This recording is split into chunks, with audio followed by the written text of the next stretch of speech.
మొన్నటి వీడియోలో లో ఇన్వెస్ట్మెంట్ బట్ మోర్ ఎర్నింగ్ గురించి తెలుసుకున్నాం.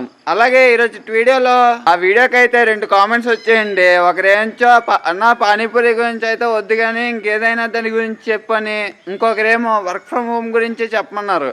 అవుతా పానీపూరి గురించి వద్దన్నా ఇంకేదైనా దాని గురించి చెప్పు అనేసి అంటున్నారు. కానీ నన్ను అడిగితే స్ట్రీట్ ఫుడ్ బిజినెస్ లో ద బెస్ట్ బిజినెస్ ఏదైనా ఉందంటే అది పానీపూరి బిజినెస్. ఎందుకంటే తక్కువ ఇన్వెస్ట్మెంట్ తో ఎక్కువ లాభం సంపాదించవచ్చు. కాకపోతే మొదట్లో మీరు చేయవలసింది ఏంటంటే కస్టమర్స్ మీ దగ్గరికి రావాలంటే తక్కువ కాస్ట్తో ఎక్కువ క్వాంటిటీని మీరు మెయింటైన్ చేయాలి. అలాగైతే కస్టమర్స్ మీ దగ్గరికి వస్తారు. వీడియోని మీ ఫ్రెండ్స్లో ఎవరైతే బిజినెస్ చేద్దాం అనుకుంటున్నారో వాళ్ళందరికీ కూడా ఈ వీడియోని షేర్ చేయండి. బ్రదర్, మీరు పానీపూరి బిజినెస్ వద్దన్నారు కదా, అలా అయితే ఇంకేదైనా బిజినెస్ పెట్టుకోండి. స్ట్రీట్ ఫుడ్ బిజినెస్లో చాలా ఉన్నాయి, అందులో ఏదో ఒకటి ఎంచుకొని పెట్టుకోండి. బిజినెస్లో ఏదైనా డౌట్ ఉంటే ఈ వీడియో కింద కామెంట్ చేయండి. అలాగే నెక్స్ట్ వీడియోలో వర్క్ ఫ్రమ్ హోమ్ గురించి మాట్లాడుకుందాం.